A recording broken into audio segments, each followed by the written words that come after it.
인간이 강력하게 원하는 무엇이 있으면 인간은 예민해집니다. 그러면 돼요. 불편함이 느껴져요. 이 문제를 해결해야 되겠다. 즉 변화를 이야기해야 되겠다라는 포부가 생깁니다. 그래서 생각을 어떻게 할까? 어떻게 해야 생각을 할까? 이것보다도 저는 더 근본적으로 나는 무엇을 원하는가?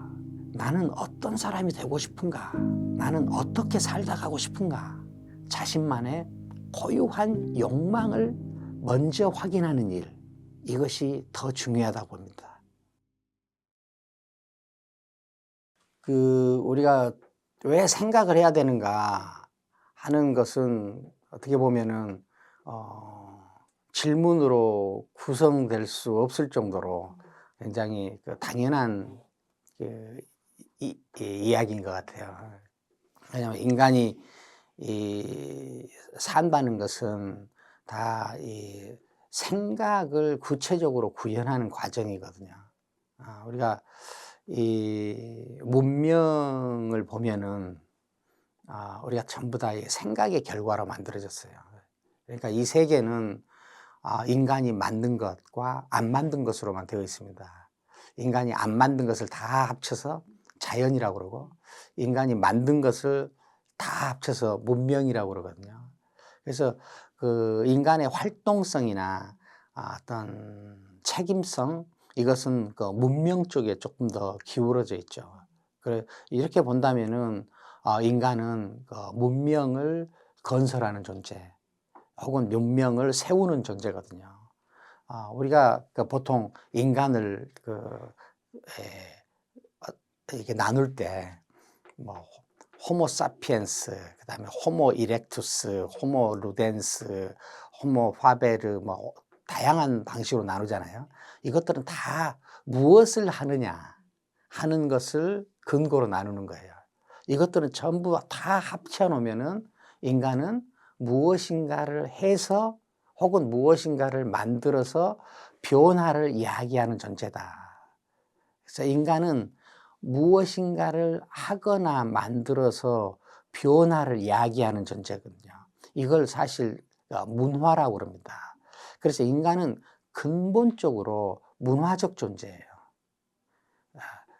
이 인간은 근본적으로 문화적 존재다라는 정의보다 더 근본적인 정의는 있지 않아요. 그러니까 인간은 무엇인가를 하거나 만들어서 변화를 이야기하는 존재다. 이야기해 놓은 변화의 총합, 이것을 문명이라고 그러죠. 그래서 사실 인간한테는 변화를 이야기하는 이 일이 인간 가운데 좀 격 있는 삶을 사는 사람들이 다 하는 일이에요. 그러니까 변화를 이야기하지 못하는 일도 있을 거고, 물론 변화를 이야기하지 못하는 일은 없어요. 그런데 조그마한 변화를 이야기하는 일이 있을 거고, 큰 변화를 이야기하는 일이 있을 겁니다. 그래서 인간은 이 변화를 이야기한다는 이 점이 인간의 특성을 가장 잘 보여줍니다. 어떻게 보면은 동물은 진화를 선택했죠. 그런데 인간은 문화를 선택했어요. 그래서 처음에 출발할 때는 우리가 동물하고 비슷했을지 몰라도 나중에 문화적 활동을 통해서 동물과는 전혀 다른 동물이 된 거죠. 그래서 인간은 근본적으로 문화적 존재다. 문화적 활동을 통해서 야기된 변화의 총합, 이걸 문명이라고 그런다. 그러면은 인간은 문명을 건설하는 존재다, 이렇게 말할 수 있잖아요. 그럼 자, 문명을 건설하는 존재는 무엇을 가지고 문명을 건설하는가? 즉 무엇을 가지고 만들고 하는가? 여기 있는 카메라, 무엇을 가지고 만들었어요? 우리가 생각하면 이 안에 있는 무슨 어떤 강력한 플라스틱이랄지 렌즈랄지 이런 거 생각할 수 있죠. 그럼 그 옆에 있는 TV를 봅시다. TV는 뭘로 만들었어요? 혹은 옷은 뭘로 만들었어요? 우주선은 뭘로 만들었어요? 그러니까 만들어진 모든 것을 전부 다 총괄해서 말할 수 있는 근본적인 어떤 재료, 근본적인 활동 출발점, 이거는 생각이죠. 카메라도 생각의 결과고, TV도 생각의 결과고, 이쑤시개도 생각의 결과고, 우주선도 생각의 결과예요. 그러니까 이 세계에 존재하는 인간이 만든 것, 즉 문명은 전부 인간의 생각의 결과입니다. 그러니까 인간은 문명을 건설하는 존재다. 그런데 문명은 생각으로 건설한다. 그럼 인간은 왜 생각해야 되는가? 그렇게 태어났기 때문에, 그런 존재이기 때문에. 그래서 이 생각을 하느냐 안 하느냐가 더 인간이냐 덜 인간이냐를 결정해버리죠. 빠른 생각을 하면 빠른 사람이 되고, 느린 생각을 하면 느린 생각을 하고, 높은 생각을 하면 높은 사람이 되고, 낮은 생각을 하면 낮은 사람이 되고, 앞선 생각을 하면 앞선 사람이 되고, 뒷선 생각을 하면 뒷선 사람이 된 겁니다. 이 생각이 모든 것을 결정합니다. 그래서 그 생각이 모든 것을 결정한다고 말한다면은 생각이 가장 근본적이다. 인간적인 삶의 핵심이다. 이렇게 말할 수 있죠. 자, 그러면은 여기서 하나 예를 들어서 생각을 하는 사람과 안 하는 사람을 차이를 한번 봐보죠. 지구는 평평합니까? 둥굽니까? 혹은 지구는 가만히 있습니까? 돕니까? 물론 우리가 학교에서 배웠기 때문에 누구나 다 이 지구는 돌고 지구는 둥글다 하는 것을 알고 있죠. 그러면은 처음에 지구가 둥글다라는 것을 안 사람, 지구가 돈다는 것을 처음으로 안 사람 입장으로 돌아가 보죠. 자, 그런 지식이 없이 우리가 이 지구를 볼 때 얼른 보면 지구는 평평합니다. 그런데 곰곰이 생각해 보면 지구는 둥굽니다. 지구는 얼른 보면 지구는 가만히 있습니다. 그렇지만 가만히 곰곰이 생각해 보면은 지구는 돈다라는 것을 알 수 있습니다. 여기서 얼른 보면 이라는 표현을 썼는데 이거는 뭐냐? 생각이 없이 감각과 본능에 기대서 보면 지구는 평평하고 가만히 있죠. 그런데 이 감각과 본능, 이 직접적인 감각과 본능을 이겨내고 그것과 다르게 혹은 그것들을 극복한 상태에서 자세히 생각하고 곰곰이 생각하면은 지구는 둥글고 그리고 돕니다. 우리가 지구가 돈다는 지식, 지구가 둥글다는 지식은 곰곰이 생각한 결과입니다.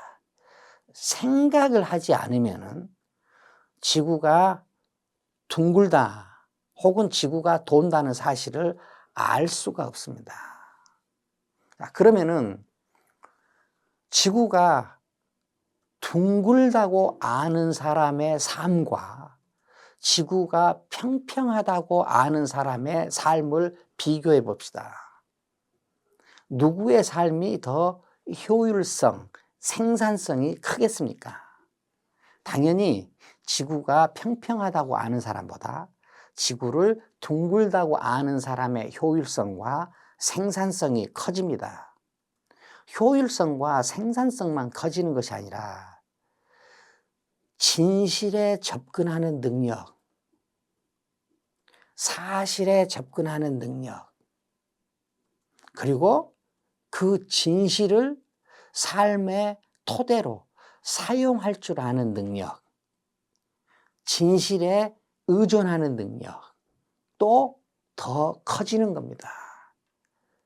진실에 의존하는 능력, 진실에 근거하는 능력이 커질수록 인간은 더 도덕적이 되는 것입니다.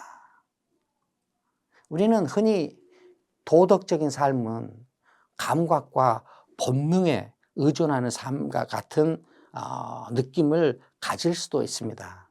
그렇지만 도덕적인 삶, 철저히 지적인 삶입니다. 지적인 삶이라면 곰곰이 생각하는 사람들만이 확보할 수 있는 삶의 태도입니다. 우리가 생각하느냐, 생각하지 않느냐, 이 문제는 근본적으로 더 인간이냐, 덜 인간이냐 하는 것을 결정하게 되는 것입니다. 삶의 격, 삶의 생산성, 삶의 효율성, 삶의 진실성, 이것들은 모두 다 생각에 의존한다. 그러면 이렇게 또 말씀하실 수도 있어요. 나는 지금도 헤어진 첫사랑을 생각한다. 지금도 이 생각 저 생각이 내 머릿속을 꽉 채우고 있다. 그런데요, 이것은 우리가 좀 엄밀히 말하면 생각이라고 할 수 없습니다. 이런 것들을 우리는 잡념이라고 합니다. 의식이 자신의 생각하는 통제, 그 자기 생각의 관리를 벗어나서 들락날락하는 것, 이것을 우리는 잡념이라고 그러죠. 잡념과 생각은 구분해야 됩니다. 생각은 일단 목적이 분명합니다. 그 다음에 의식의 수준 가운데 어느 일정 수준을 유지하는 것입니다. 그리고 지속되는 것입니다. 의식이 일정한 수준 높이에서 어떤 목적을 향해 지속적으로 움직이는 것, 이것을 우리는 생각이라고 합니다. 자, 그러면은 생각은 쉬울까요? 어려울까요? 생각은 어렵습니다. 생각은 곰곰이 생각하는 것, 이거는 감각과 본능을 극복하는 일이기 때문에 상당히 수고가 들어갑니다. 우리가 왜 쉽게 생각하지 않는 삶을 살게 되느냐? 그것은 생각하는 일이 그만큼 어렵기 때문입니다. 보십시오. 지구가 평평하다고 판단할 수도 있고 지구가 둥글다고 판단할 수도 있습니다. 지구가 평평하다고 판단하는 일이 더 힘들겠습니까? 지구가 둥글다고 판단하는 일이 더 힘들겠습니다. 지구가 둥글다고 알기까지는 곰곰이 생각하는 일이 매우 긴 시간 동안 집중적으로 행해져야 됩니다. 얼마나 수고스럽겠습니까? 그러니까 생각하는 일은 매우 수고스러운 일이다. 그래서 자기 삶에서 힘든 일은 하기 싫어하고, 그 다음에 어떤 목적이 정해지면은 그 일을 하는데 수고를 쉽게 투여할 수 있는 사람은 생각할 수 있습니다.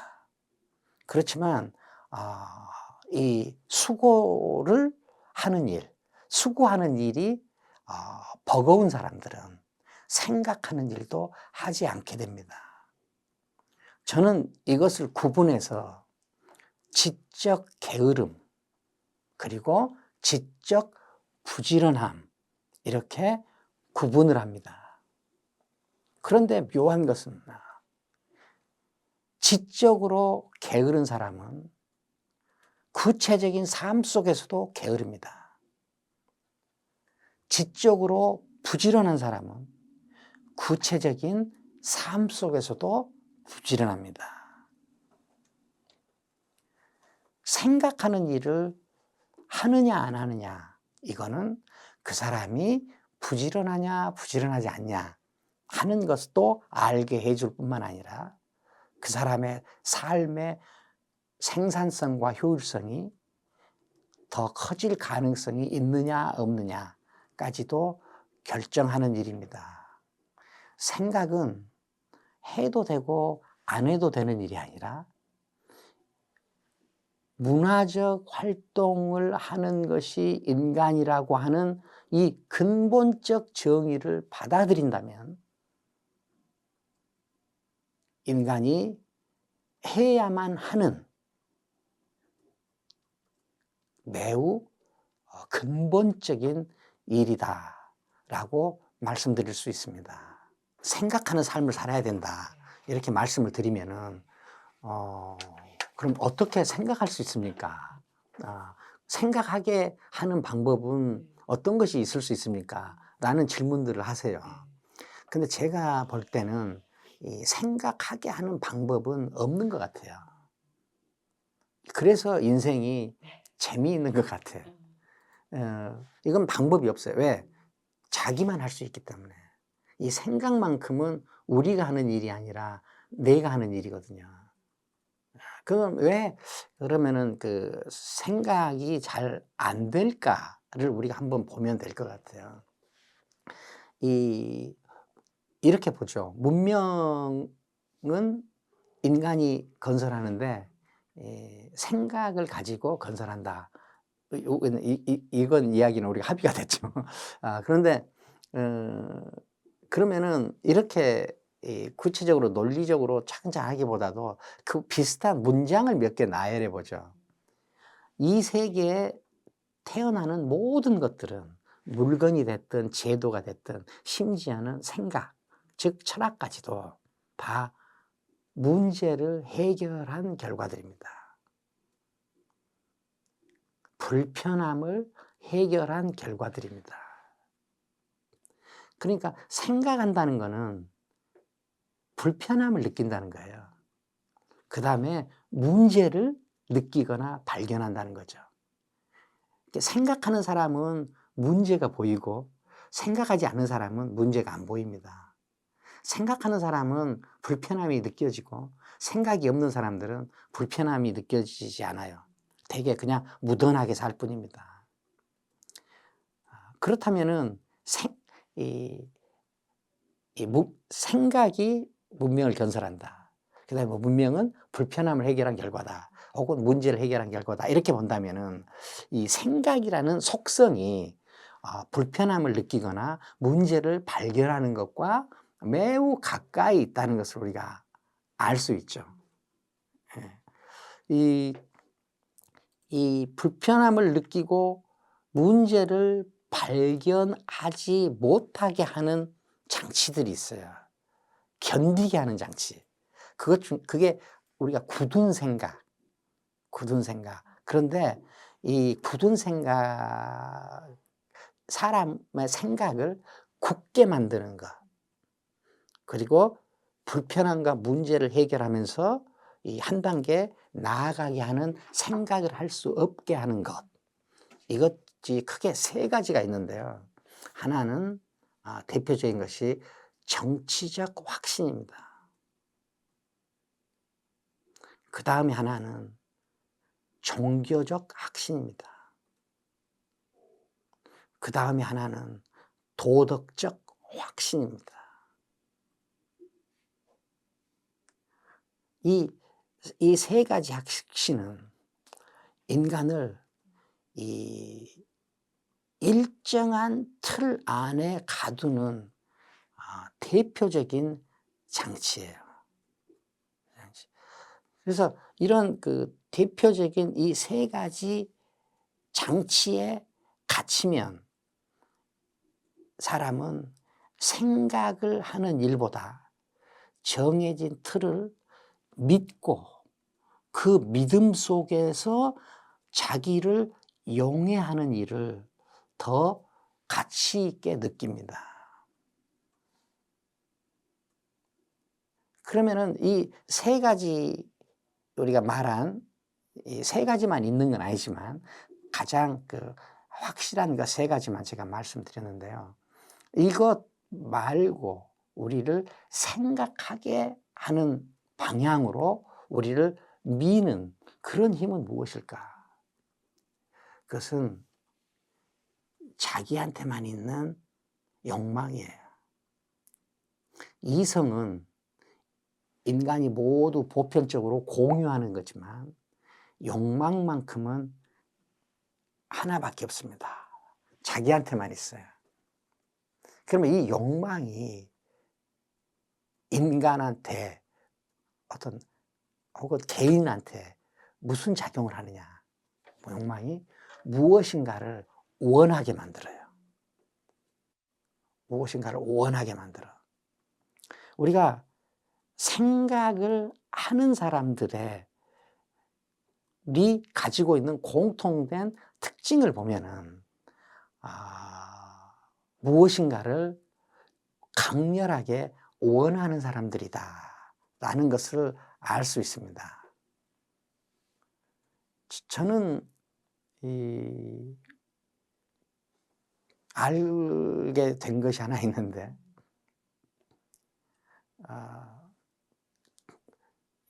사람들이 원하는 것이 없다는 것을 알았어요.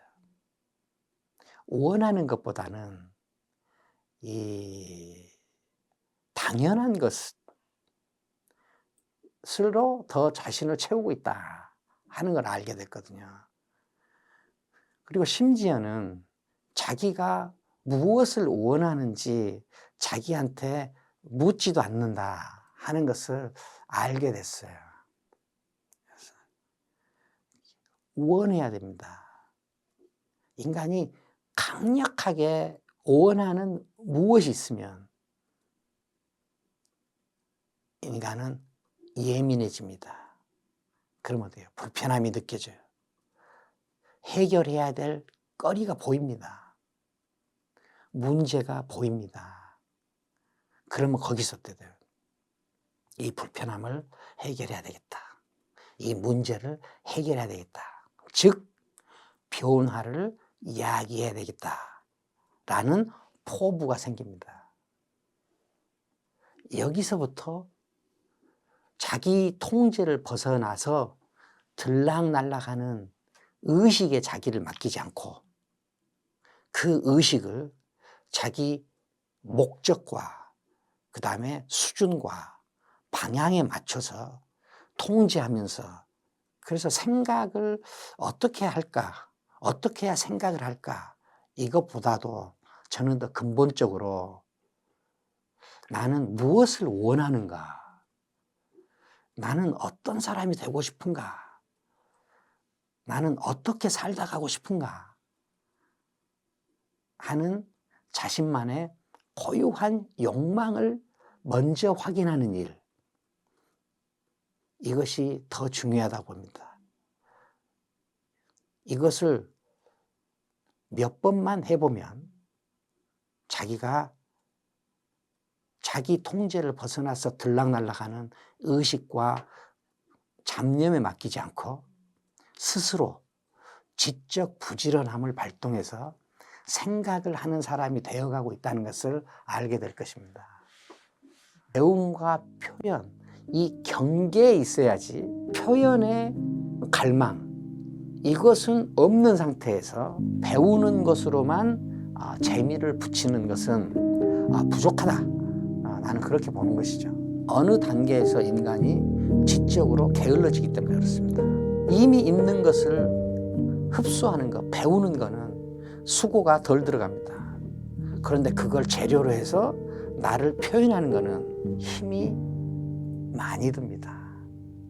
수고하는 어떤 습관이 들지 않은 사람들은 뭔가 지적이기는 해야 되는데 표현은 의식하지 않고 일방적으로 배우는 것, 여기에만 머무를 가능성이 큽니다.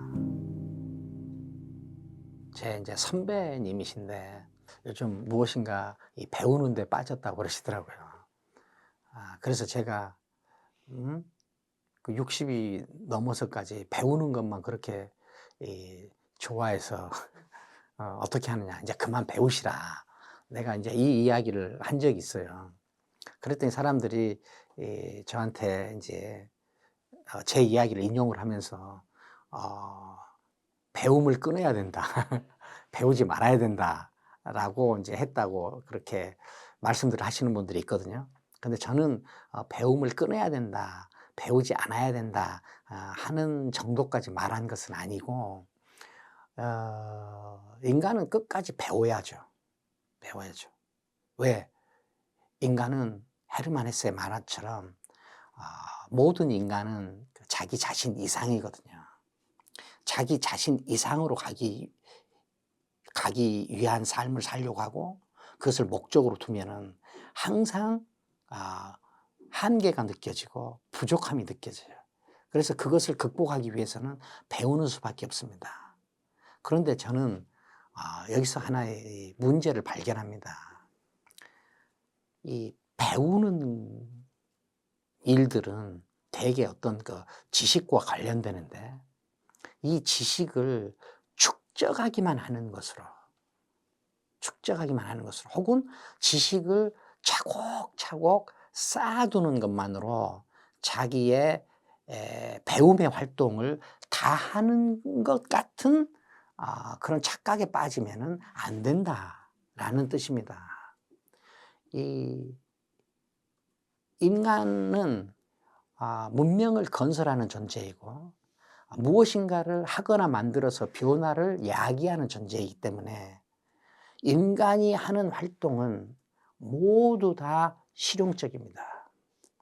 실용적이지 않은 인간의 활동은 없습니다. 자, 우리가 무엇인가를 배운다는 것은 어떤 실용성을 위해서든지 자기가 자신을 표현하기 위해서 배우는 겁니다. 우리가 배우는 결과들을 보십시오. 우리가 무엇을 배웁니까? 누군가가 표현해낸 결과들을 배우는 겁니다. 우리가 배우는 대상들은 다 누군가가 표현한 거예요. 이 구조를 잘 이해해야 됩니다. 그러니까 우리가 배우는 그 상태 안에는 배움과 표현이 동시에 들어있는 겁니다. 그런데 잘못하면 배우는 데만 빠져 있으면 어떻게 돼요? 그냥 다른 사람이 해놓은 표현의 결과들을 축적하는 것으로만 만족을 한다. 이것이 저는 매우 위험한 상황이라고 본 거예요. 왜 배우느냐? 간단합니다.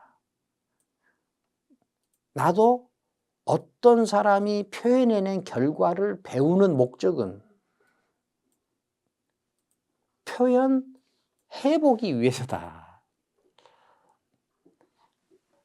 그래서 이 배우는 이 일이 배움과 표현, 이 경계에 있어야지 이 표현의 어떤 갈망, 이것은 없는 상태에서 배우는 것으로만 재미를 붙이는 것은 부족하다. 나는 그렇게 보는 것이죠. 근데 그럼 왜 그런 배우는 데만 빠지느냐? 앞에서 이야기했기 때문에 어느 단계에서 인간이 지적으로 게을러지기 때문에 그렇습니다. 이미 있는 것을 흡수하는 것, 배우는 거는 수고가 덜 들어갑니다. 그런데 그걸 재료로 해서 나를 표현하는 거는 힘이 많이 듭니다. 그러니까 이 수고하는 어떤 기술을 터득하지 못했거나 수고하는 어떤 습관이 들지 않은 사람들은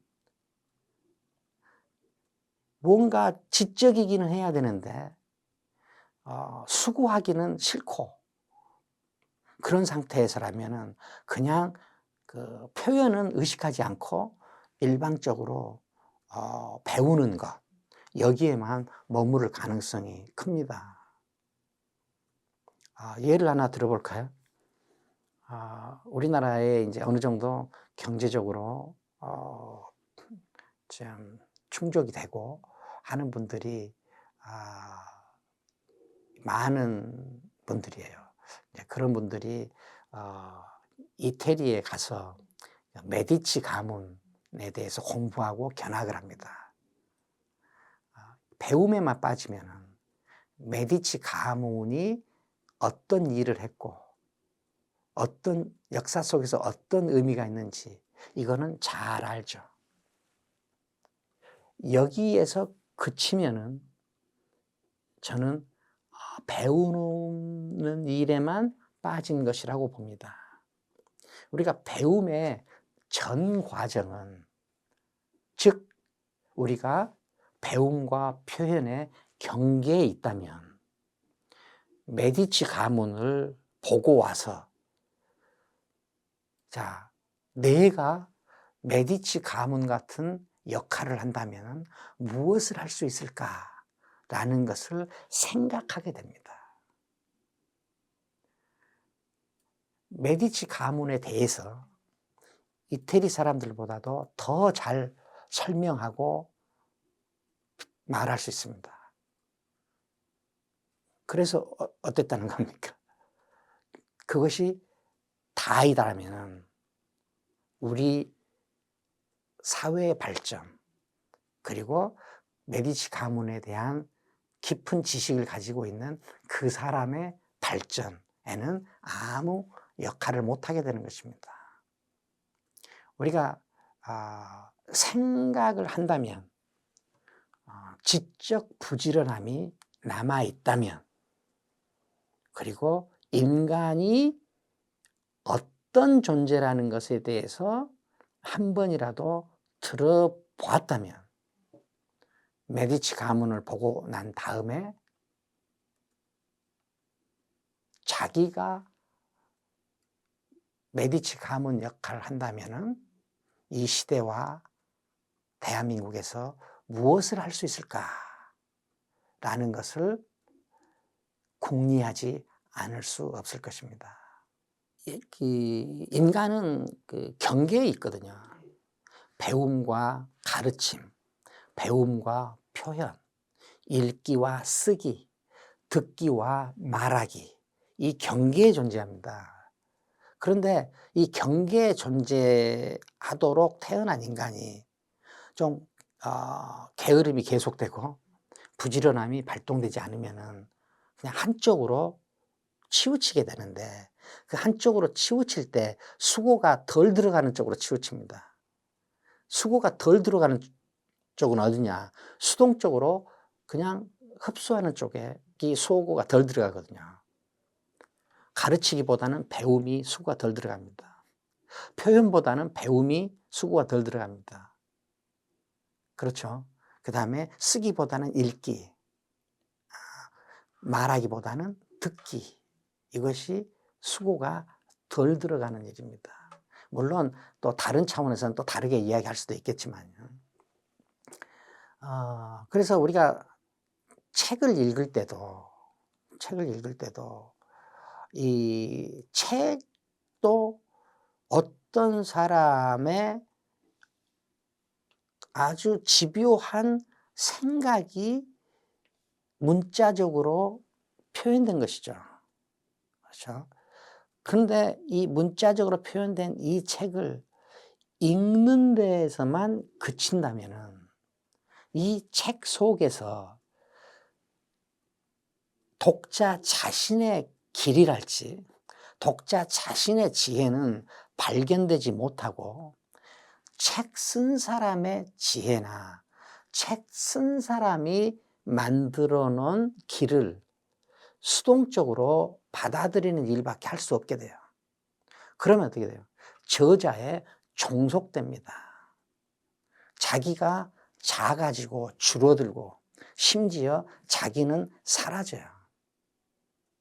책을 읽을 때도 이 쓰고 싶은 욕망, 즉 쓰고 싶은 욕망이라고 표현하면은 이렇게 글을 쓰는 것으로만 생각하는데, 글을 쓰는 것이 아니더라도 자기만의 어떤 그 표현 욕구, 이 세계에 자기를 표현하고 싶은 어떤 욕구, 이것이 강하게 유지되는 상태에서 책을 읽어야 됩니다.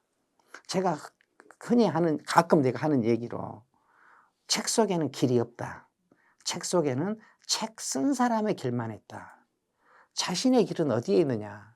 자신의 길은 자신한테밖에 없어요. 누가 그 자신의 길을 만들어줄 수 있겠습니까? 자신의 길은 자신한테밖에 없어요. 부모한테도 없어요.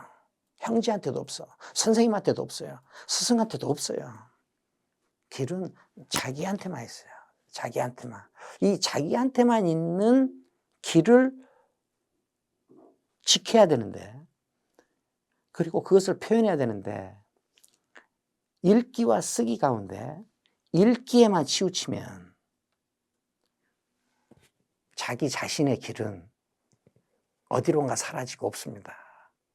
그리고 읽기에만 빠지고, 그 다음에 책 쓴 사람들의 이 길 저 길을 숭배하거나 흠모하거나 하면서 자신의 행복이나 야망은 자취도 없어져 버립니다.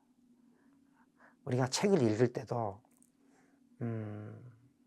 책을 읽는 그 자신의 표현 욕구, 생각 욕구, 이것을 지키면서 해야 된다.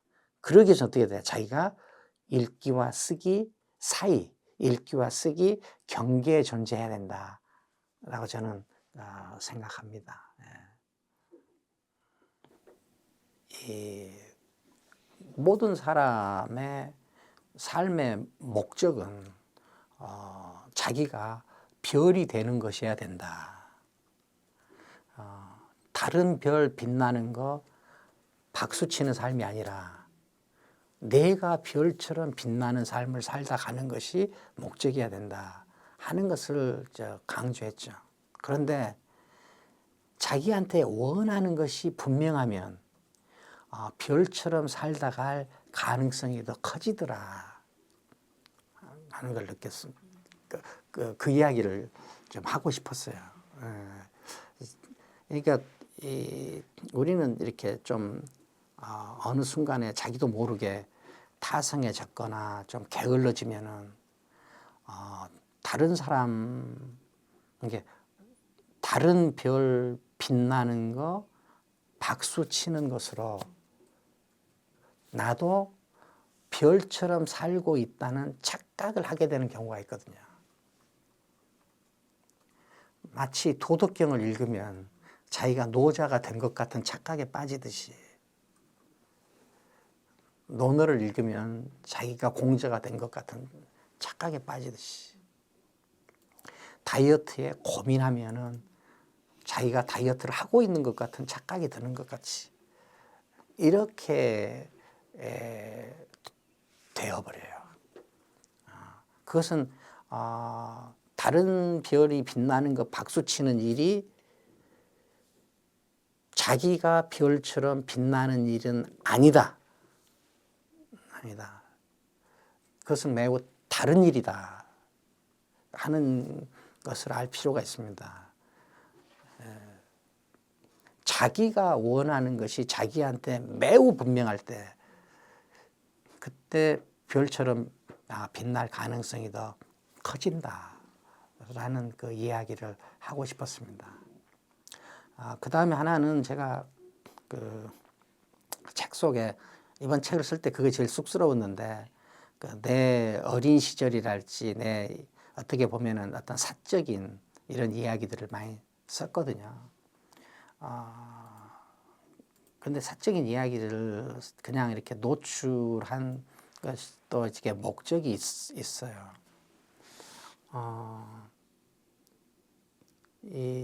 우리는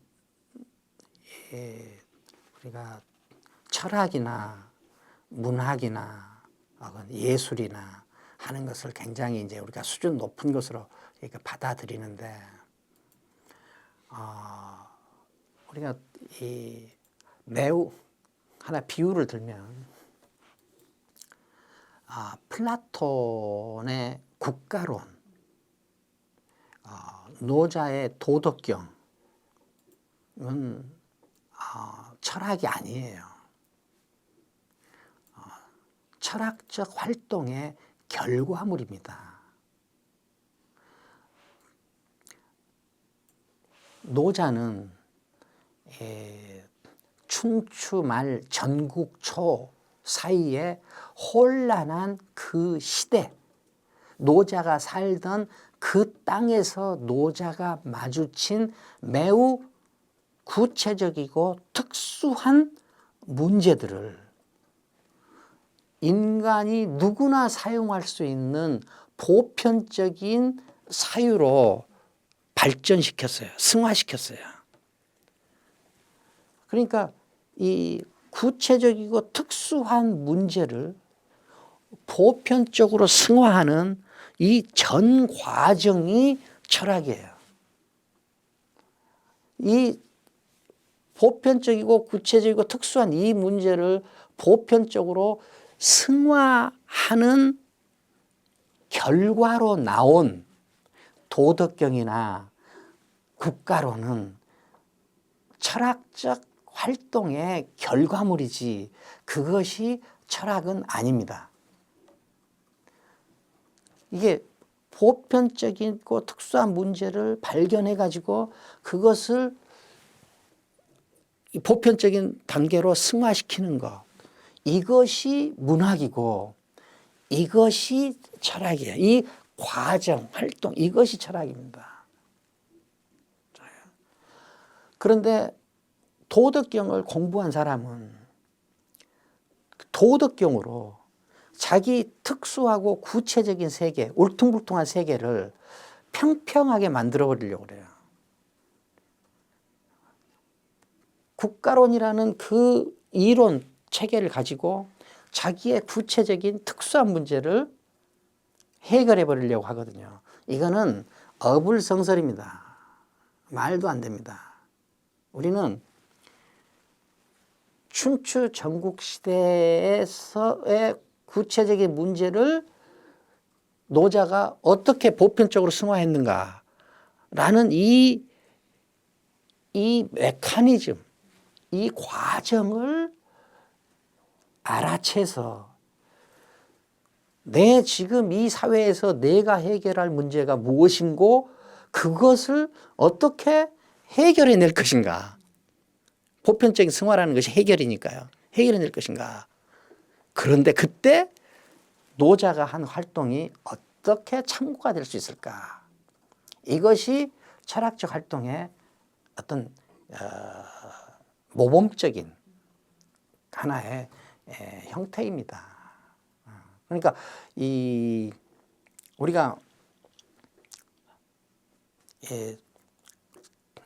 제가 제 제자한테 장자라는 철학책을 소개해 줬거든요. 그랬더니 이 제자가 그 장자를 읽고 나서 감탄을 했나 봐요. 감동을 했는지 나한테 하는 말이, 저는 장자처럼 살고 싶습니다, 이런 말을 해요. 그래서 내가 심히 나무랬습니다. 장자는 누구처럼 살다가 장자라는 책을 썼어.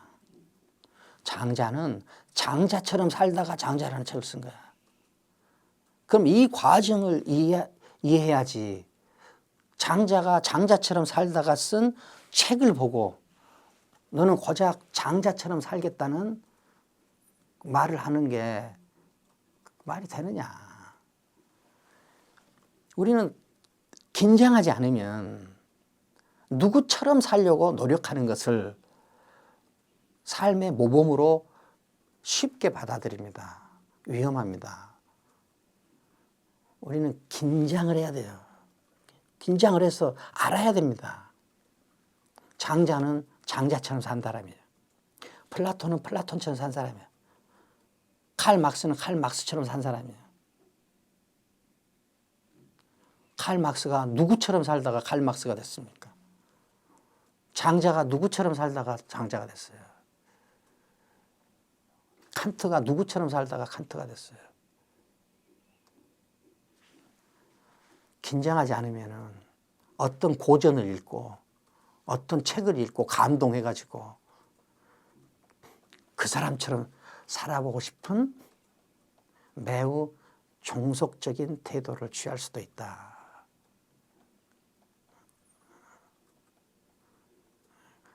나처럼 사는데 자신처럼 살다가 나온 결과들을 참고할 뿐입니다. 절대 노자처럼 살려고 하지 마십시오. 나처럼 사는데 노자를 조금 이용하면 됩니다. 오직 나처럼 살겠다라는 확실한 생각 속에서 고전을 소비해야 됩니다. 고전은 절대 숭배하면 안 됩니다. 지혜가 없이도 지식은 받아들일 수 있지만 지식이 없이 지혜가 생기지 않습니다. 지식이 없는 지혜는 적용력도 약하고 생길 수가 없습니다. 지혜를 갖고 싶으면 지식을 두텁게 쌓는 일에 부지런해야 됩니다.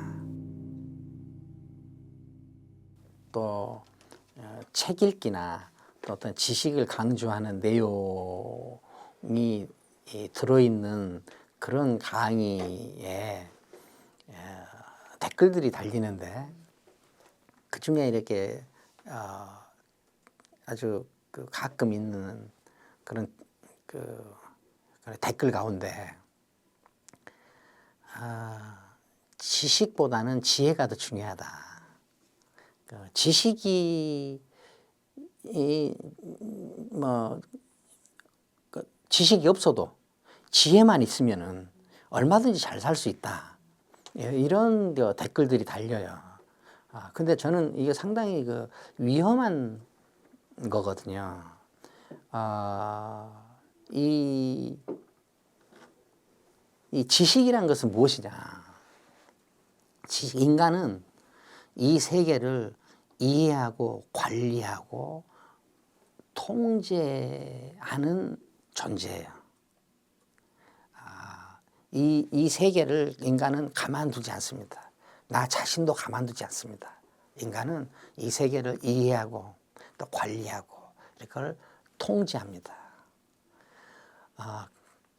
인간의 삶의 전 과정은 이 세계를 이해하고 관리하고 통제하는 전 과정이다라고 말해도 무방합니다.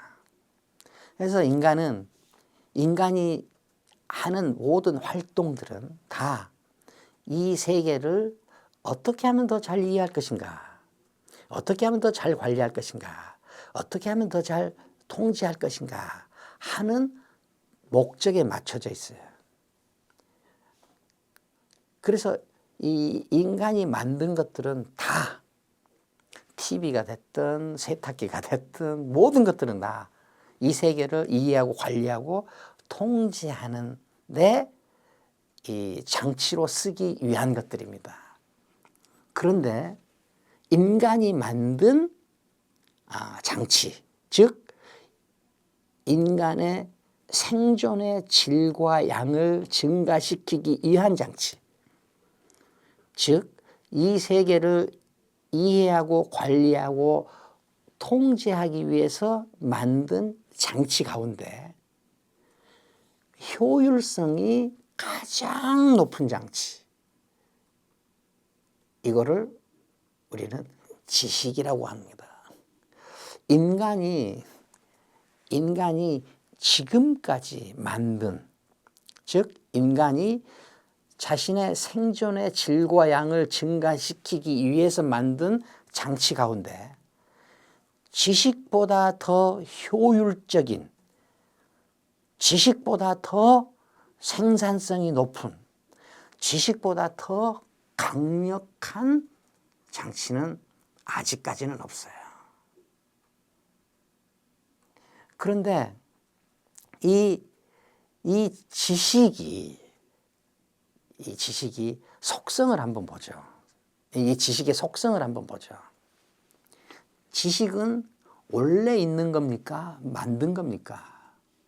이건 만든 겁니다. 인간이 자신의 생존의 질과 양을 증가시키기 위해서 만든 거예요. 그래서 지식도 누군가에 의해서 만든 것인데, 어떤 사람들은 지식을 만드는 일에는 참여하지 못하고 지식을 수입하는 일, 지식을 수용하는 일에만 참여하기도 합니다. 즉 지식 생산보다는 지식 수입에 더 의존하는 거죠. 좀 단적으로 얘기해서 우리가 선도국가라는 것은 다른 말로 하면은 지식 생산국입니다.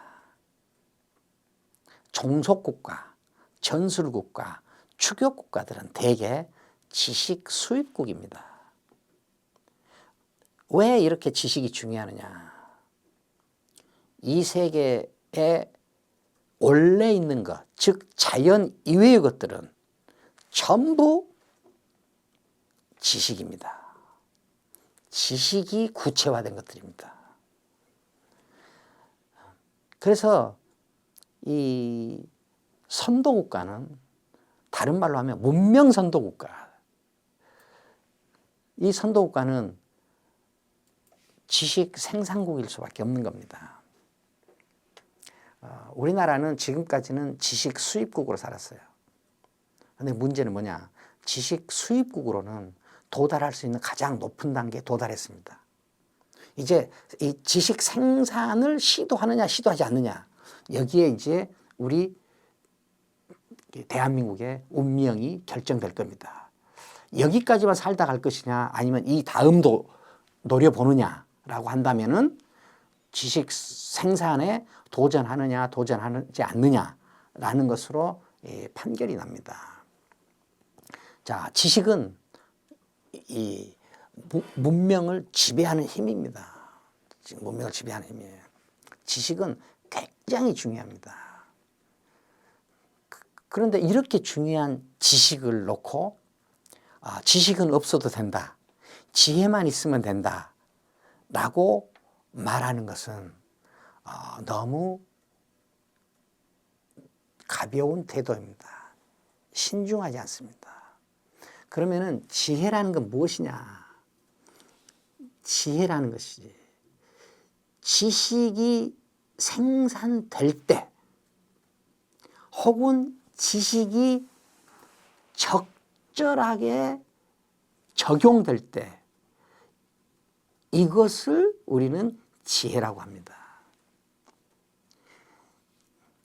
지식이 생산될 때 발동하는 생각의 특수한 한 형태, 그 다음에 지식이 문제를 해결하거나 불편함을 해결하는데 매우 적절하게 적용되는 그 순간의 생각의 특별한 형태, 이것을 우리가 지혜라고 합니다. 지혜가 없이도 지식은 받아들일 수 있지만 지식이 없이 지혜가 생기지 않습니다. 물론 아주 낮은 단계에서는 지식이 없이도 지혜가 생기죠. 즉 아주 낮은 단계에서는 지식이 없이도 문제 해결을 할 수 있다 할지, 그 다음에 다른 지식을 생산하는 일을 시도해 본다 할지 하는 일들이 가능합니다. 그렇지만 어느 정도만 되면은 지식이 없는 지혜는 적용력도 약하고 생길 수가 없습니다. 지혜를 갖고 싶으면 우선 지식을 두텁게 쌓는 일에 부지런해야 됩니다. 그리고 지식을 존중하는 태도를 가져야 됩니다. 가벼워지면 안 됩니다. 그러면은 어떤 사람이 지식을 지혜로 바꾸느냐? 어떤 사람은 왜 지식을 지혜로 바꾸지 못하느냐 하는 문제가 남죠. 뭐냐? 원하는 것이 강력한 사람, 야망이 있는 사람, 포부가 있는 사람, 어떤 기대가 있는 사람, 구체적인 분명한 희망이 있는 사람, 이런 사람들은 지식을 잘 활용해서 지혜를 발휘할 수 있습니다. 야망이 없거나 원하는 것이 강력하지 않거나 포부도 없거나 어떤 자기 자신에 대해서 어떤 기대도 없거나 그다음에 어떤 희망이 없거나 하는 사람들은 이 지식을 축적은 할 수 있지만 그 축적된 지식을 지혜로 바꿀 수는 없습니다. 그래서 지혜로운 사람이 되고 싶으면 우선 희망, 포부, 야망, 욕망 이런 것들을 분명하고도 강력하게 가지면 됩니다. 이것이 지식을 지혜로 바꾸는 힘입니다. 그리고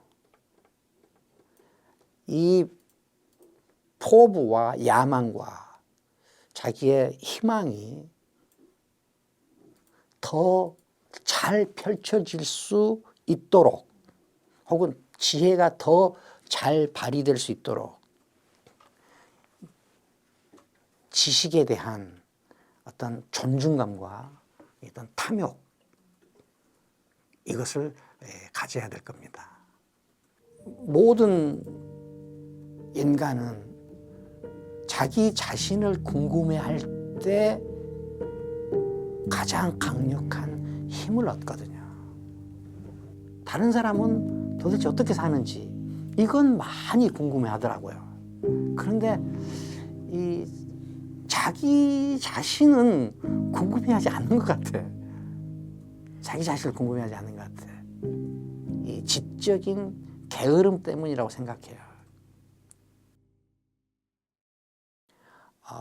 일단 그 사는 것이 재미없다는 사람들이 의외로 많더라고요.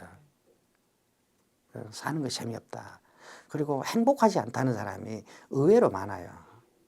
의외로 많아. 그래서 그분들과 이렇게 대화를 많이 해봤죠. 특히 저는 이제 교수 생활을 할 때 학생들과 많은 이야기를 했죠.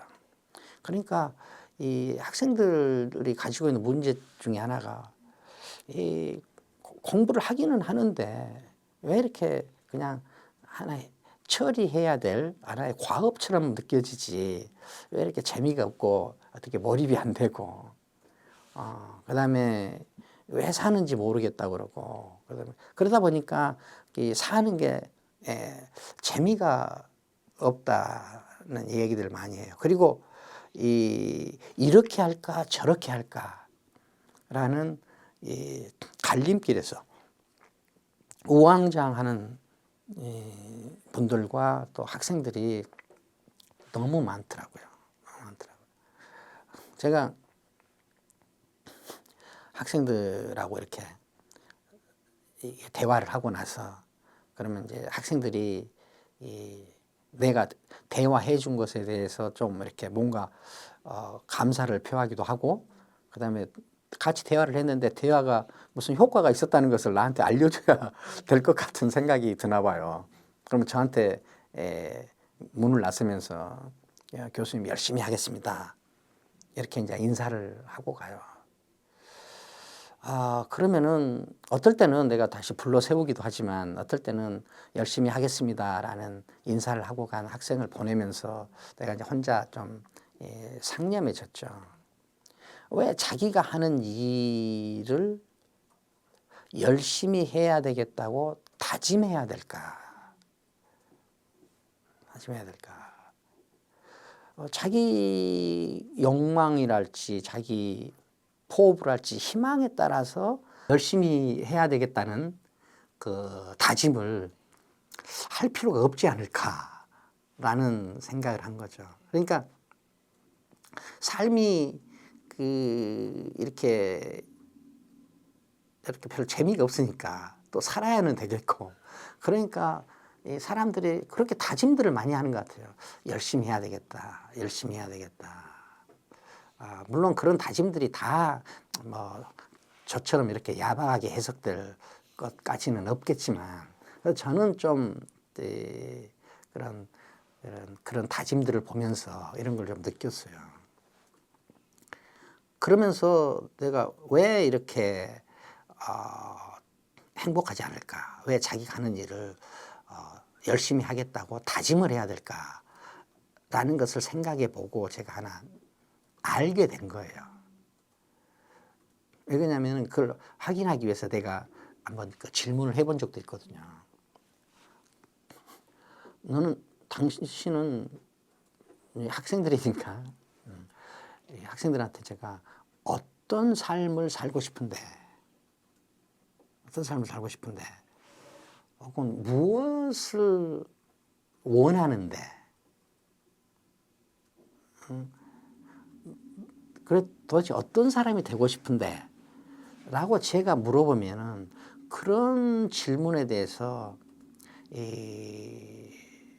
명쾌하게 이렇게 답을 하는 사람을 못 봤어요. 그러니까 뭐 학점을 잘 받고 싶다랄지, 뭐 어디에 취직을 하고 싶다랄지, 뭐 이런 거는 말을 하지만 어떤 존재적 차원에서 자기가 어떤 사람이 되고 싶은지 하는 것은 그 말하는 사람들이 없더라고요. 그래서 저희가 이제 알게 된 거예요. 왜 이렇게 행복하지 않을까? 왜 이렇게 열심히 살아야 되겠다고 다짐을 할까? 나 보니까 원하는 것이 없구나. 그러면 왜 원하는 것이 없을까라고 보니까 그러니까 자기가 무엇을 원하는지 자기한테 물어본 적이 없다는 거예요. 그러니까 이 세상은 궁금해하고 이 다른 사람은 어떤지는 궁금해하면서 자기 자신을 궁금해한 적이 없다는 거예요. 그런데 이 모든 인간은 자기 자신을 궁금해할 때 가장 강력한 힘을 얻거든요. 그러니까 다른 사람이 어떻게 생각하는지, 다른 사람이 무엇을 하는지, 다른 사람은 도대체 어떻게 사는지 이건 많이 궁금해 하더라고요. 그런데 이 자기 자신은 궁금해하지 않는 것 같아. 자기 자신을 궁금해하지 않는 것 같아. 이것도 저는 아마 이 지적인 게으름 때문이라고 생각해요. 왜 그러냐면은 이것이 자신을 궁금해하는 일, 이것이 어렵다라는 것을 일찍이 말해놓은 사람이 있거든요. 그 헤르만 헤세예요. 헤르만 헤세가 이렇게 말하더라고요. 자신을 향해 걷는 일이 가장 어렵다. 그래서 이것이 어려운 일이기는 한 것 같습니다. 그런데 이제 문제는 뭐냐? 이 어려운 일을 한 사람과 하지 않은 사람 사이에 큰 차이가 생긴다는 것은 맞는 것 같아요. 그러니까 이 자기 자신을 궁금해하는 일, 그리고 자기 자신을 자기에게 조곤조곤 설명해 보는 일, 이것이 사람을 다른 사람이 만들어 놓은 어떤 결과를 대신 수행하는 삶이 아니라 자기가 원하는 것을 스스로 수행하는 삶을 살 수 있다. 자기가 원하고 자기가 전략을 짜고 자기가 결과를 기대하고 하는 삶을 사는 것보다 더 행복한 삶은 없을 거예요. 그러면 분명히 열심히 해야 되겠습니다. 열심히 하겠습니다. 라는 다짐을 할 일이 없어질 것이다. 라고 저는 보는 것이죠. 문명은 생각의 결과인데 이 생각 자체가 사실은 황당한 겁니다. 높은 생각을 가진 문명은 높은 수준의 문명을 만듭니다. 대답은 비교적 착실한 거고 질문은 황당한 쪽에 가깝죠. 새로운 물건은 대답의 결과로 나온 것은 단 하나도 없어요. 다 질문의 결과로만 나옵니다. 2014년인가? 2014년 정도 될 거예요. 아마 지금부터 한 9년 전이죠. 9년 전에 어떤 영화를 보고 제가 감명을 받은 적이 있어요. 영화 자체에서도 감명을 받았지만 저는 좀 머릿속에 한 가지 가지고 있는 생각이 있거든요. 우리나라를 어떻게 지식 수입국에서 지식 생산국으로 만들 것인가, 우리나라를 어떻게 전술국가에서 전략국가로 만들 것인가, 우리나라를 어떻게 추격국가에서 이렇게 선도국가로 만들 것인가, 우리나라를 어떻게 다른 사람의 생각의 결과를 받아서 사는 삶에서 스스로 생각해서 사는 삶으로 도약시킬 것인가 하는 것이 제 머릿속에 항상 들어 있습니다. 그렇기 때문에 이제 영화 자체에 대해서 어떤 감동도 받지만 그 영화가 우리나라 이 문명 레벨에서 어떤 역할을 할 것인가 하는 것도 좀 생각을 하거든요. 그러니까 좀 오버하고 있는지는 모르지만은.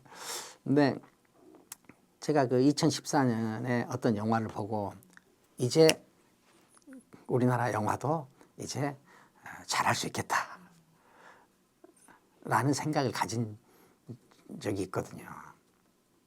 그리고 나서 이 오징어 게임이 나왔잖아요. 그리고 나서 전화를 몇 통 받았어요. 왜냐면 그 영화가 나올 때쯤 해서 오징어 게임 말고 내가 감명 받았다는 그 영화가 나올 때쯤 해서 내가 이 지인들과 같은 모임에서 앞으로는 우리나라 영화계에는 이 황동혁 감독이 아마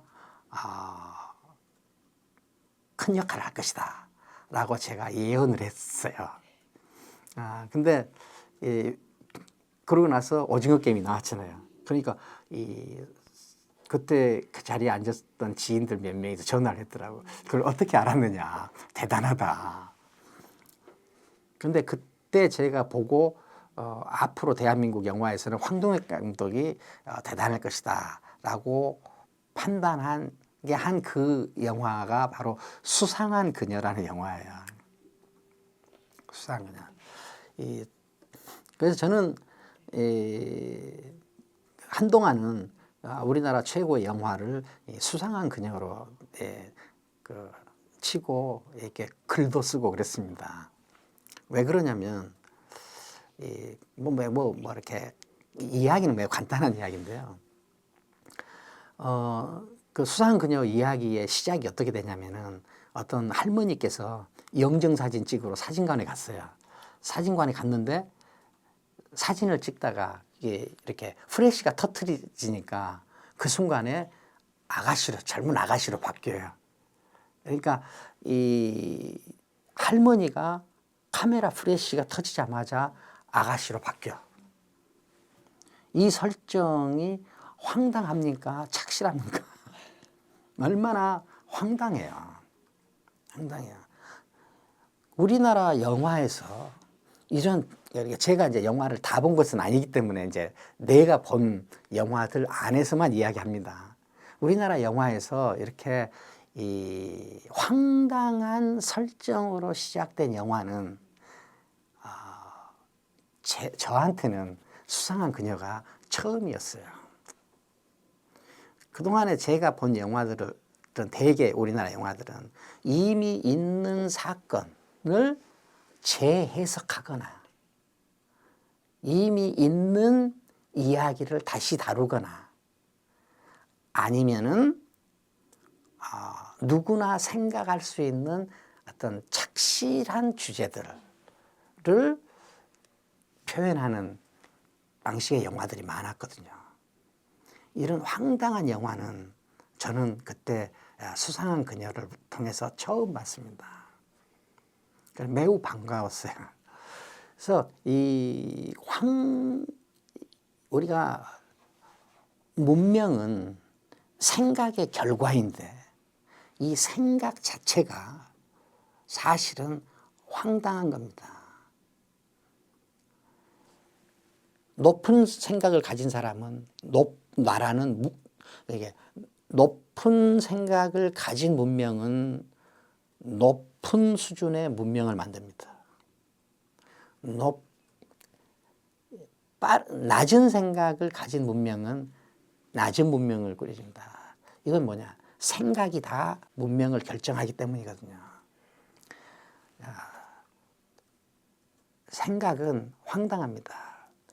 대답은 비교적 착실한 거고 질문은 황당한 쪽에 가깝죠. 그런데 문명은 새로운 물건은 대답의 결과로 나온 것은 단 하나도 없어요. 다 질문의 결과로만 나옵니다.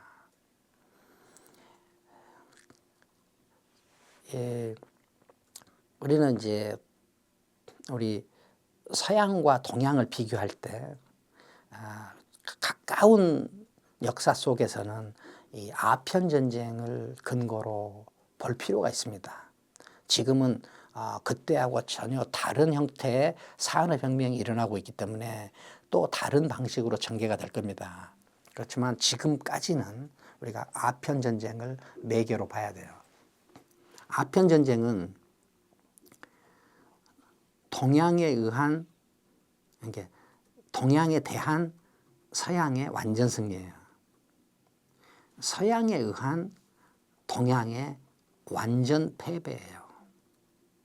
제가 여기서 왜 완전이라는 말을 굳이 붙이느냐 하면은 어떤 사람들은 서양은 기술 문명이 앞서 있고 동양은 정신 문명이 앞서 있는데 앞선 기술 문명, 즉 포악한 기술 문명이 착한 정신 문명을 침략한 것이다 라고 이 정신 승리에 가까운 이야기를 하기 때문에 그렇습니다. 제가 완전이라는 말을 붙이는 이유는 정신과 물질은 다르지 않습니다. 안에 있으면 정신, 밖에 있으면 물질입니다. 고도의 물질 문명은 고도의 정신 문명으로만 가능합니다. 고도의 정신 문명은 고도의 물질 문명을 낳습니다. 고도의 정신 문명이 저급한 물질 문명을 낳는 일은 없습니다. 저급한 물질 문명이 고도의 정신 문명을 근거로 할 수는 없습니다. 아편전쟁은 동양과 서양이 완전 패배와 완전 승리를 나누어 가진 일입니다. 그런데 그러면은 이것을 그 이전에 이런 아편전쟁 이전까지는 중국을 주축으로 한 이 동아시아가 세계 문명을 주도했습니다. 이 중국의 생산력이 평균적으로 세계 총 생산량의 30% 이상을 차지했습니다. 그런데 동아시아가 세계 문명의 중심일 때, 즉 이 중국이 중심일 때, 보십시오. 중국이 세계 1등이 많지 않습니까? 나침판, 비단, 그다음 도자기 이런 것 많지 않습니까? 이런 것들은 과학입니까? 기술입니까? 이것들은 전부 기술입니다. 문명이 기술적 레벨, 문명의 진화 단계가 기술적인 단계까지 왔을 때는 동아시아가 어떤 이 세계의 중심적인 역할을 했습니다. 그런데 1500년부터 시작된 과학적 세계관이 시작되면서 이제 전혀 다른 세계가 전개되고 있습니다. 그러니까 문명이 기술적 레벨에 있다가 과학적 레벨로 진화하는데 이 과학적 레벨에서 생산력이 직접적으로 나올 단계가 아편전쟁 때입니다. 그러니까 이 과학적 세계관에서 나온 생산력으로는 기술적 세계관에서 나온 생산력으로는 과학적 세계관에서 나온 생산력을 감당할 수가 없었던 겁니다. 기술과 과학의 차이는 뭐냐? 눈에 보이느냐 안 보이느냐의 차이입니다. 화약은 기술입니다. 그렇지만 화학은 과학입니다. 화학은 눈에 안 보입니다. 화약은 눈에 보입니다. 인간으로부터 점점 멀어져 가지고 눈에 보이지 않은 단계까지 있는 그것을 가지고 생산력을 만들어내는 거하고 눈에 보이는 것만을 이용해서 생산력을 만들어내는 것 사이에는 큰 차이가 있는 겁니다. 그러니까 이 아편전쟁 이전에 서양은 동양에 비해서 시선의 높이가 훨씬 높아져 버린 거고 생각의 높이가 훨씬 높아져 버린 겁니다. 그런데 동아시아는 생각의 높이나 시선의 높이가 높아지지 못했습니다. 이 기술의 레벨까지만 있었습니다. 눈에 보이는 단계까지만 있었습니다. 눈에 안 보이는 단계까지 상승을 하지 못했다는 겁니다. 과학 얼마나 황당합니까? 눈에 보이지도 않는 것들이 세계를 컨트롤합니다. 눈에 보이는 것으로만 세계를 컨트롤했던 경험이 있는 사람들한테는 황당한 일이 아닐 수 없습니다. 이건 인간 생각의 일대 도약입니다. 그러니까 기술에서 과학으로의 도약은 보이는 것을 다루던 사람들이 안 보이는 것을 다루는 사람으로 바뀐 겁니다. 황당해진 겁니다. 이렇게 시선의 높이가 삶의 높이입니다. 생각의 높이가 문명의 높이입니다. 시선이나 생각의 높이가 높아질수록 높지 않은 사람들을 눈에 볼 때는 그것이 황당해 보이는 겁니다. 저는 이 지식 레벨에서 황당한 레벨이 바로 수학, 철학 이런 것들입니다. 가장 황당한 학문들이에요. 수학을 예로 들어보죠. 수학 중에서도 진짜 황당한 거는 기하학입니다. 뭐 지금 제가 수학의 발전을 전부 잘 따라잡지 못하고 있기 때문에 지금은 좀 다르게 이야기할 수도 있을 겁니다. 그런데 이 동양은 주로 연산, 대수까지 발전했습니다. 기하학이 발전하지 못했습니다. 서양은 기하학이 발전했습니다. 이집트에서 기하학이 시작됐지만 구체적인 생활에 적용하다가 끝났습니다. 토지를 측량한다. 그렇지만 이걸 가지고 와서 그리스 사람들은 이것을 황당한 생각, 즉 추상사유와 연결시켰습니다. 그래서 이 서양은 기하학이 발달되어 있습니다. 우리는 기하학을 발전시키지 못했습니다. 자, 이 기하학으로 우리가 지적으로 얼마나 황당한 단계까지 갈 수 있는가 하는 걸 우리가 알 수 있죠. 착실한 어떤 현상적인 일에 익숙한 사람들 눈에는 이런 기하학이랄지 철학이랄지 하는 것은 황당한 것일 수밖에 없죠. 그러니까 그때 이제 아편 전쟁 끝나고 이 동아시아 사람들은 전부 서양 제국주의에 침략을 받았잖아요. 우리는 서양 제국주의에서 배운 일본한테 침략을 받았지만, 그렇게 해서 이제 아편 전쟁에 이렇게 동양이 완전히 패배한 걸 보고 이 중국과 일본은 이 복수 내지는 극복을 꿈꿉니다. 그래가지고 어때요? 복수하고 극복하려면 어떻게 돼요? 배워야 되죠. 적을 배워야 됩니다. 그 적을 배우면서 발견한 것이 있어요. 동양에는 없는데 서양에만 있는 거 두 개를 발견해요. 그게 뭐냐? 하나는 철학, 하나는 과학입니다. 동양에는 과학이 발전하지 못했고 기술까지 발전했습니다. 동양은 사상과 이데올로기까지는 발전을 했지만 철학까지는 발전을 못했습니다. 그래서 일본과 중국은 이 철학과 과학을 내면화하려고 부단히 학습을 합니다. 전국이 그것이 움직여서 그 나라 전체가 이것을 하나의 목표로 정합니다. 그것을 중국 사람들은 시팡 쉐시라는 즉 서양을 배우자. 일본 사람들은 타라 입고 아시아를 벗어나서 구라파로 간다.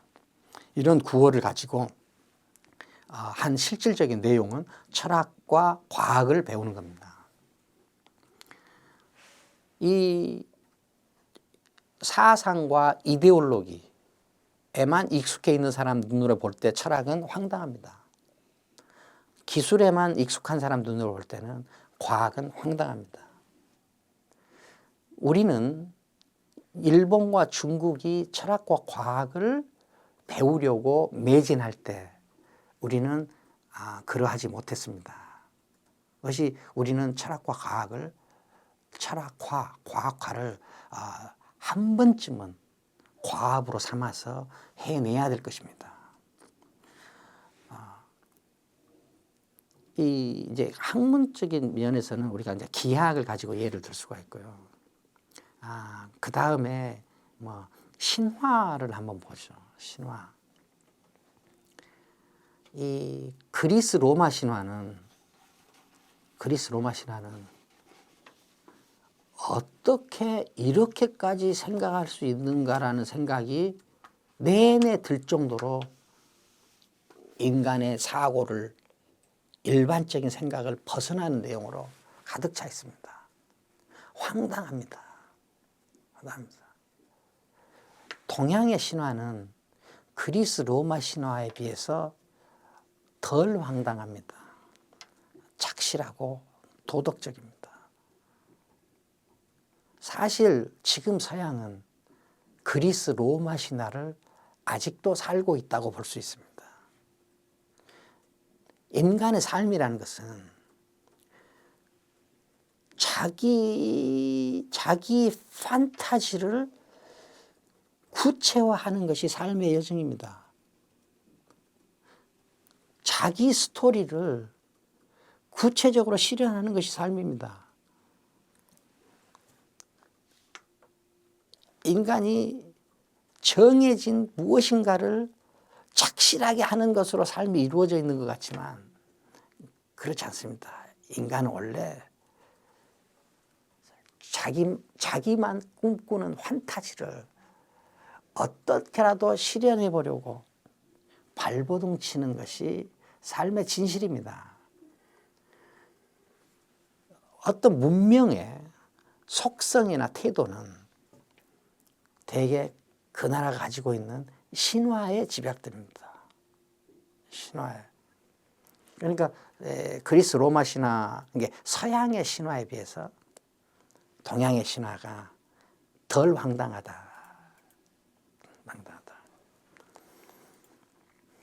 우리가 서양의 철학사 안에서 프란시스 베이컨이라는 사람이 아는 것이 힘이다라는 말을 합니다. 그 전에 프란시스 베이컨이 이 말을 하기 전에 인간의 힘은 다 어디서 나왔느냐?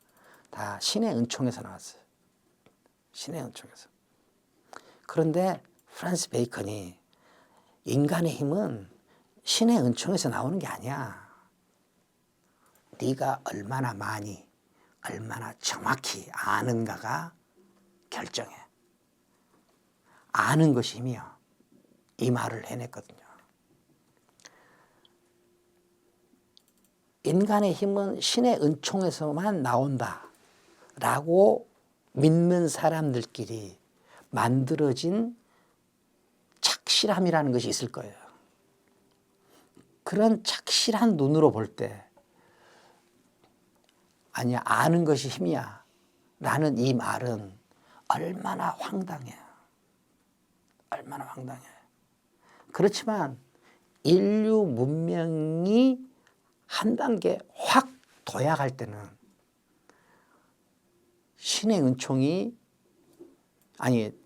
인간의 힘이 신의 은총으로부터 나온다라고 착실하게 믿는 사람들이 아니라 인간의 힘은 알면서 나온다. 라는 이 황당한 주장으로부터 비롯된다는 겁니다. 문명의 일대 도약은 황당함이에요. 창의성, 황당함의 일종입니다. 질문, 황당함의 일종입니다. 그리고 질문을 해결해버리고 덤비는 일, 황당함의 일종입니다. 착실한 사람은 과거를 지키는 일을 더 잘합니다. 황당한 사람은 미래를 여는 일을 더 잘합니다. 제가 생각할 때 우리나라는 지금 좀 이미 있는 것을 지키는 것으로 되어 있는 어떤 착실함보다는 일대 도약을 꿈꾸는 이 황당함으로 무장해야 되겠다라는 생각을 가지고 있습니다. 황동혁 감독이 증명했잖아요. 고전은 아주 고전이 아닌 책들에 비해서 훨씬 강한 권위가 생긴 책들이거든요. 흔히들 고전은 여러분들 논어를 읽어보십시오. 논어에 나오는 내용으로 여러분들 주위에 있는 모든 문제가 해결됩니다. 해석이 됩니다. 설명이 되고. 도덕경 읽어보십시오. 모든 문제가 설명이 되고 모든 문제가 해석이 돼요. 임마누엘 칸트를 읽어보십시오. 칸트가 이 세상의 모든 문제를 다 설명할 수 있습니다. 칼 막스 읽어보십시오. 막스가 이 세계의 모든 문제를 설명하는 것처럼 보입니다. 그렇지만 사실은 그렇지 않습니다. 모든 고전은 다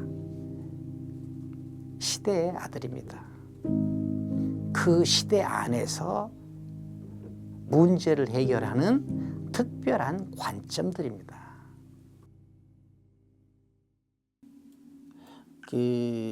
우리가 좀 고전을 읽을 때 좀 주의해야 될 건 있어요. 왜냐하면은 고전뿐만이 아니라 다른 책들도 있는데 고전은 아주 고전이 아닌 책들에 비해서 훨씬 강한 권위가 생긴 책들이거든요. 그래서 쉽게 이 권위에 굴복할 수가 있습니다. 우리가 동양에서는 뭐 흔히들 대표적인 고전으로 논어와 도덕경을 들지 않습니까? 근데 저는 논어를 8년째 읽는다, 도덕경을 평생 읽는다라는 분들을 저는 많이 봤습니다. 그런데 어떤 경전도 숭배의 대상이 되어서는 안 될 것 같아요. 철저하게 소비해야 됩니다. 자기 이익과 자기 어떤 야망과 자기 삶의 방식을 펴는데 그 고전이 소비되어야지, 자기 삶을 그 고전에 맞추려고 하면은 지혜로운 사람이 되지 못하는 것 같아요. 그래서 저는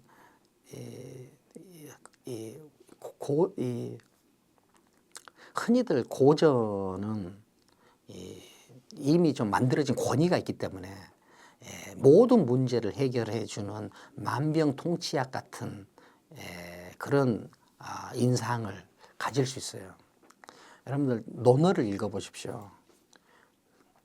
논어에 나오는 내용으로 여러분들 주위에 있는 모든 문제가 해결됩니다. 해석이 됩니다. 설명이 되고. 도덕경을 읽어보십시오. 모든 문제가 설명이 되고 모든 문제가 해석이 돼요. 임마누엘 칸트를 읽어보십시오. 칸트가 이 세상의 모든 문제를 다 설명할 수 있습니다. 칼 막스 읽어보십시오. 막스가 이 세계의 모든 문제를 설명하는 것처럼 보입니다. 그렇지만 사실은 그렇지 않습니다. 모든 고전은 다 시대의 아들입니다. 그 시대 안에서 문제를 해결하는 특별한 관점들입니다.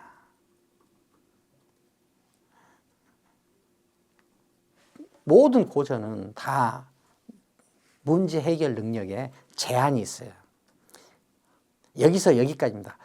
공자가 해결할 수 있는 건 여기서부터 여기까지예요. 노자가 해결할 수 있는 것도 여기서 여기까지입니다. 칸트가 해결할 수 있는 것도 여기서 여기까지예요. 우리가 이 정신을 똑바로 차리지 않으면은 공자나 노자나 칸트가 해결하는 범위가 여기서부터 여기까지라고 착각을 하게 돼요. 그렇지 않습니다. 그렇지 않습니다.